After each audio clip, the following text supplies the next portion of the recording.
nongere nsabe abateraniye hano ko twahaguruka tukakira nyakubahwa perezida wa repubulika, tumwakirana urugwiro nk'uko nabivuze, amashyi y'urufaya rwose, dukeye cyane cyane mw'abantu mwe, ikaze komeze.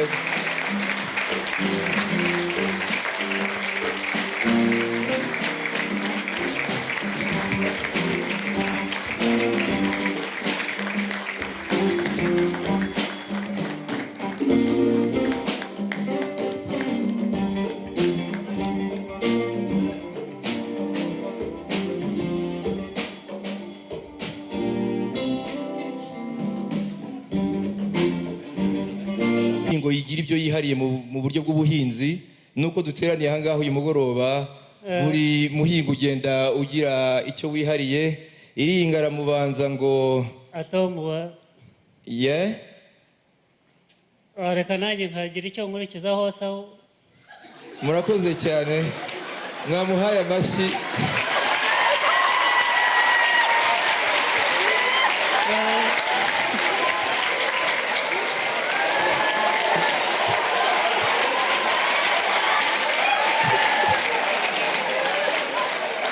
Nyakubahwa perezida, uyu mugoroba biragenda bisa n'ibi, umugani w'abantu ngo turava mu bwiza tujya mu bundi. Young professionals ni ingeri zitandukanye. Reka mpa urubuga Ndahiro David, murakoze. Yes, thank you.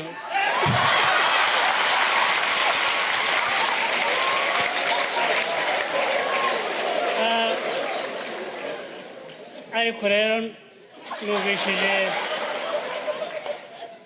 bakoma mu mashyi young professionals.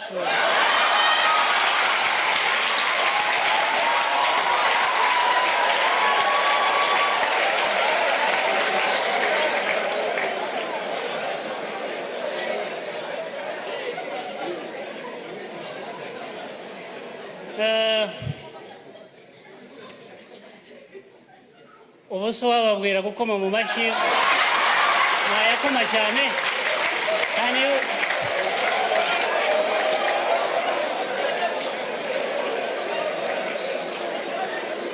mushobora noneho kuyakoma kurushaho uko mwakomye mbere. Okay, thank you.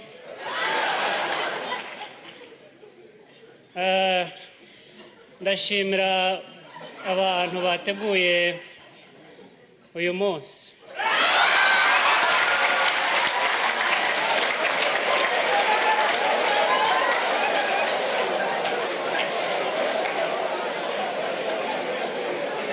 Hari icyo binyibutsa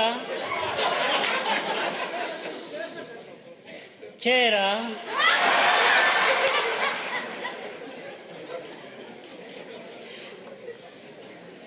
urubyiruko rwajyaga ruhura ahantu bakaganira bagatarama. Ibitaramo burya byari bitandukanye nk'ibi bya kera, bagahura bakabyina izi ndirimbo mubona, ibyishimo bitandukanye. And this shows me that umuco, it is still there.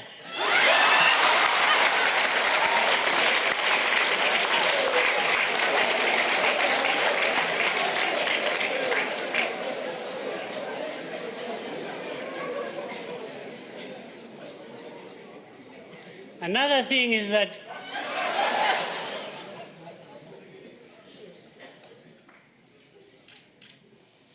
ndabona ibi bitandukanye cyane, urubyiruko rwubaka igihugu umuntu ararubona koko.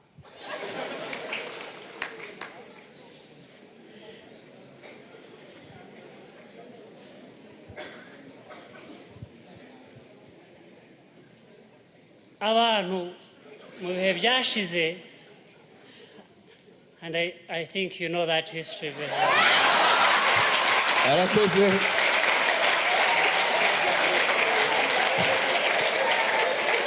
mu gihe nyakubahwa perezida wa repubulika uyu ni umwihariko w'Ingarama za Karisimbi na Bisoke naho bafite ibyo baduhishe si kubitsinda. Big applause for NDAHIRO David, please.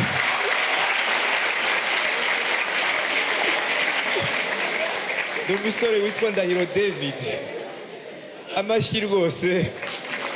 Sabe Masamba intore aragaruka. NDAHIRO David turi kumwe nawe cyane, nawe ni young professional yiga kuri Indilak. Nsabe Masamba intore, amashyi menshi kuri Masamba intore. He is going to perform a song a cappella.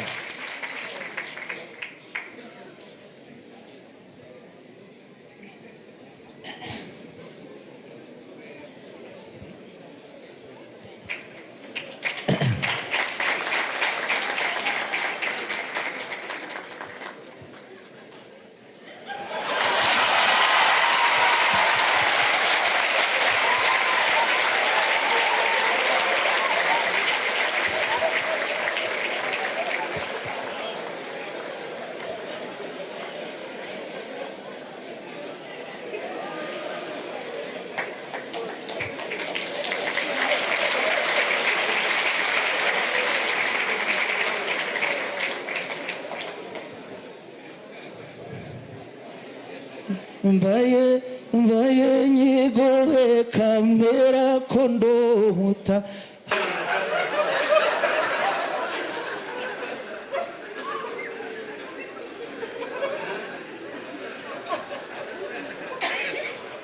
It's better to come to be idle than to be here.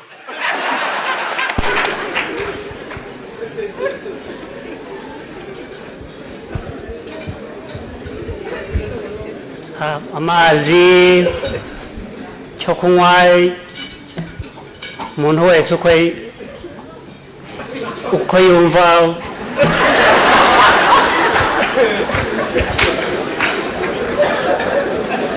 kandi byaryoshye akanyamuneza.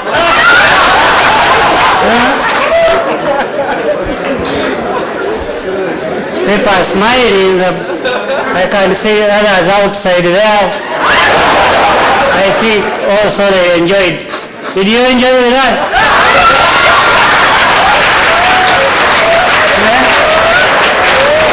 Yeah? And really I thank those people who are the first, you know.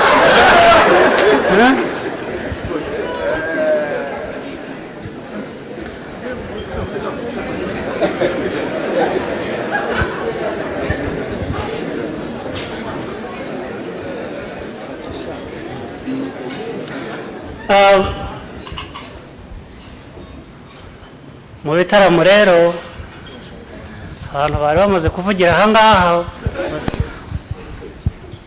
batubwiraga ibyo bagezeho. Yes,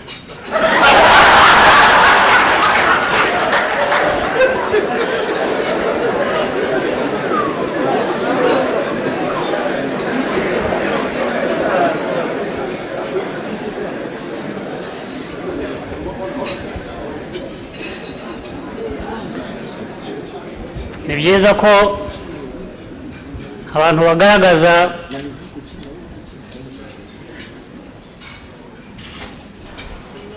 can I call it feelings and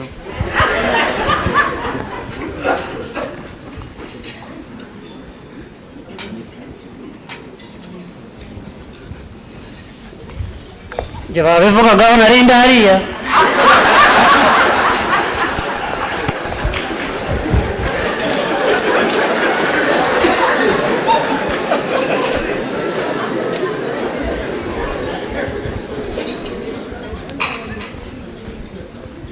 Abantu batangiye bari abajardinier, but now ni abandi bantu bafasha abandi bantu. Tangira ufashwa nawe ugatangira gufasha. It's good.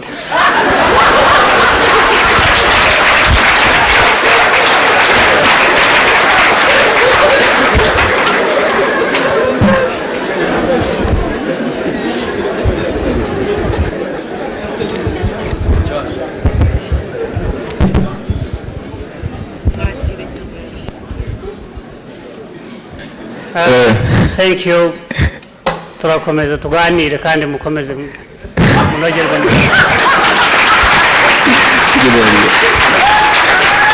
Amashyi menshi young professionals. Amashyi menshi. Abantu basabye ngo barashaka kumwumva uko avuga bisanzwe.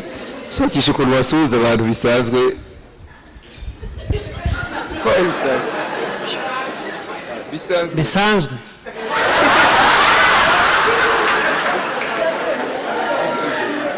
Bisanzwe muraho.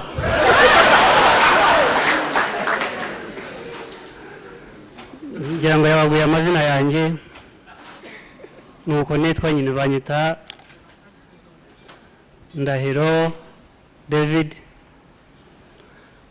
Ugusuhuzanya bisanzwe rero ntazi ukuntu nabivuga ariko ndabashoje nanone. Amashyi menshi cyane.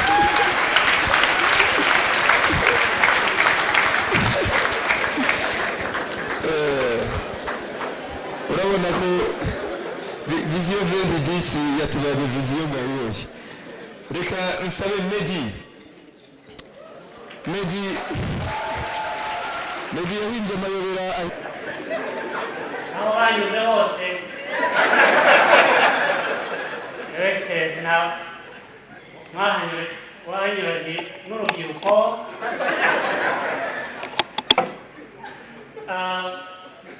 Mwari mufite intego kandi igihugu mwatabara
namwe muteraniye hano ndagira ngo mbabwire amateka yanjye nkuko yaramaze kubivuga Tom yitwa Bonaventure Niyitegeka ufite imyaka 34. Natangiye business, I'm a businessman, a young businessman, mfite imyaka 25. Nibo navuga ko natangiye business as a company umufite ubungubu. Ariko ntagira business nari mfite imyaka 20. Ngira ngo abo twiganye Butare banyibuka muri campus icuruza amakarita. Nkabyibuka ko nacuruzaga mobile nzikura Dubai kandi niga muri campus. Icyo nshaka kuvuga rero, nshaka kubwira urubyiruko bagenzi banjye nuko byose bishoboka. Ariko iyo abantu babishatse. Ntangira mu byukuri navuga ko natangiriye ku busa. Ariko muri buze kumva noneho aho ngeze ubu ngubu.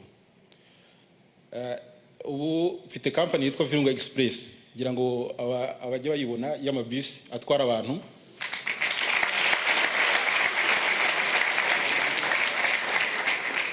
Ubu iyo company ntikiri Virunga Express, ubu yabaye Virunga Group.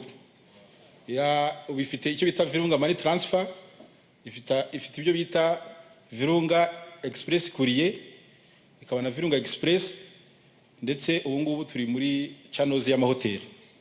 Kandi byose nzi ko nzabigeraho. Mu byukuri ntangira ndatangiye nkodesha utu minibisi dutoya mwanjaga mubona twavaga Dubai, twari mu miliyoni 3, miliyoni 2, ariko nta n'ubushobozi nari mfite bwo kuyigura. Mbona yuko ari ibyo bita kugendera ku gihe bishoboka. Nkodesha minibisi imwe yavaga Musanze, indi yahagurukaga i Kigali, zari 2. Bitangirana n'umwana w'umunyeshuri, twatangiye muri vacances tuvuye i Butare, ari mu kwezi kwa mbere. Natangiye ku tariki ya mbere y'ukwezi kwa 8, akajya atwara bisi imwe nkatwara indi bisi.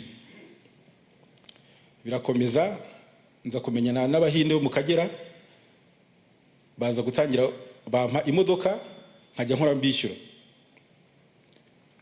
Nkigeza nk'amezi 3 bampindi. Ubu ntangiye kuva kuri twatumini bisi twa Dubai, ntangira kugira imodoka nshya. Ngira ntavuze byinshi amateka, ngira ngo ni imyaka 9 ishize gusa navuye kuri bisi 0, kandi za Dubai used cars, ntabwo ari imodoka nshya. Ubu ndi ku modoka 60 kandi za bisi nini.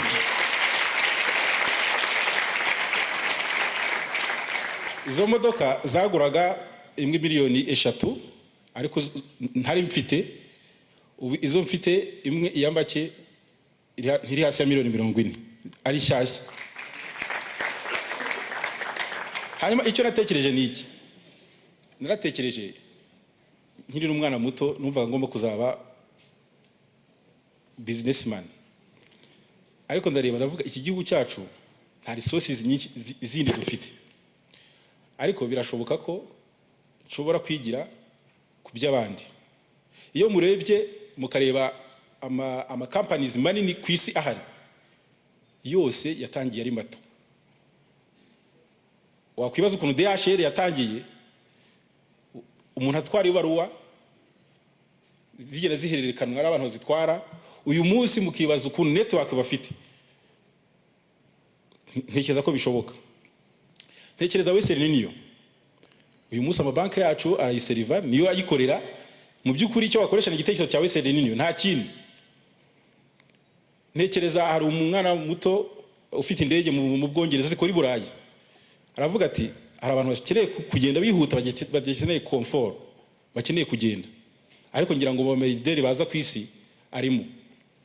Murabona abana abakoze Google za Yahoo, ni ibitekerezo, ntabwo ari uko bafite izindi resources, ni ibitekerezo. Hanyuma kubyerekeye ibya bisi nabivuze, noro njya mu bijyanye no gutwara amafaranga. Ndareba ndavuga byose abanyarwanda bakenera koherezanya amafaranga. Muri iki gihe amafaranga arohererezanwa hakoresheje Western Union kandi gahenda abantu. Ndavuga ngewe sinshobora gukompetinga na Western Union. Ariko birashoboka ko nge na focusing ahantu hari dufite diaspora. Dufite mu Bubiligi, ngira ngo nicyo gihugu gishobora kuba gifite abanyarwanda benshi bari hanze. Dufite mu Bwongereza i Londres. Fata Londres, fata Bruxelles, Kampala, Nairobi, Bujumbura, no mu gihugu hagati. Ndavuga nti abakubwira umunyarwanda uri Buruseli ukamubwira uti nkoherereje amafaranga uzajye kuri Virunga, azabyumva vuba kuruta kumubwira ngo uzajye kuri Western Union.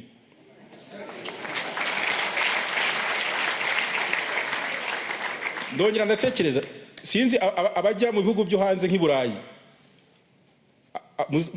uduhugu twishi dufite diaspora nini, tugenda tugira utwa local money transfer duhuza abene igihugu, ugasanga amafaranga ntajya muri za Western Union tutazi na ba nyirazo, nyamara bazi ba nyirazo bashobora gukora nk'ibyo bakora baga competition, ariko nanone amafaranga aza no mu gihugu iwacu. Ubu tuvugana natangiranye abakozi, navuga ko yari nge n'uwo mugenzi wanjye, ariko ubu ngeza ku bakozi 200. Harimo 15 bafite niveau ya licence, harimo 45 bafite niveau ya humanité, kandi ndateganya yuko muri vision 2020 ngomba kuba mfite abakozi nibura 400 kujya kuri 500. Mu byukuri ntabatindiye nuko byose birashoboka iyo abantu babishatse. Icyangombwa icyo nemera no kugira hard work kandi tukagira discipline mu byo dukora, kuko rimwe na rimwe mujye mureba ibihugu tureberaho ko biteye imbere, nta kindi biturusha ni commitment n'icyo wumva bashaka kugeraho. Abanyarwanda nk'urubyiruko bagenzi banjye, nitwumva icyo dushaka kugeraho tuzakigeraho. Ariko ibyo byose ndagira ngo mbabwire ko nyakubahwa perezida wa Repubulika, mboneyeho n'umwanya wo kubibabwira, najyaga nandika amaletire kenshi nkavuga bishobora kutabageraho, mvuga nti uko muri nashatse kugira ngo mbe nkamwe,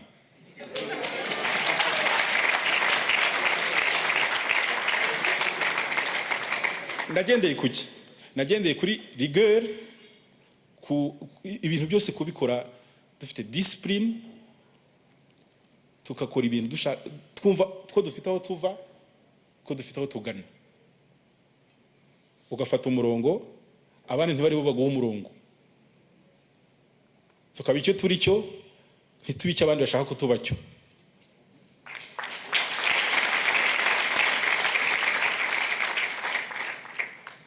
Bampaye iminota mike ariko ntago navuga byinshi nuko byose bishoboka. Murakoze.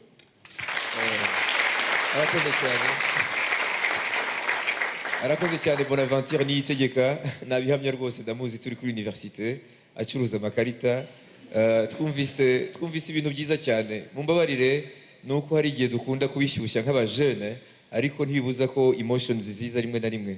Twumvise ubuhamya bw'umuntu watubwiye ukuntu yatangiye ari mu jardinage, akagenda akaba umuzamu, none akakora za masters, akagera ubwo aba umukuru wungirije w'ikigo gikomeye. Twumvise uriya, ndetse nabonye banyakura hariya hirya Isave ngo umuntu ufite bya bisi 60 ngo yabakiri ingaragu, arabibigirira mu kanya. Arona abonye anyakura cyane. Bonaventure ukomeza ureba Isave. Rero nabatindiye, reka ibintu birashyushye birakomeza, turi kumwe n'abantu benshi cyane, young professionals babukereye cyane. Reka noneho nsabe Mutsari Jazz Band bitegure bagere kuri stage, maze mu gihe badutaramira abantu batangire bagane inzira zigana hirya ku mafunguro, kuko mwayibonye n'imvugo yarahindutse. Young professionals ntibakivuga, hari imvugo twasanze kera i Rwanda cyangwa twanakuriyemo ngo agashyimbo n'agasukari. Ibi ngibi si ukwitakuma, si ukwivovota, ni ukuvuga ibintu n'ubuhamya. Nta gasukari kakibaho, haba isukari, nta kunyu haba umunyu. Ibintu ni rwo Rwanda rw'ubu, muruha amashyi. Rero aboganayizinze iyi dina bambwiye ngo si udufunguro, si ugufunguza, ni amafunguro, yewe ni rwo Rwanda rw'ubu. Muyagane mubirebe nuko bisa nuko dusa. Abu murakoze cyane. Mutsari Jazz Band please.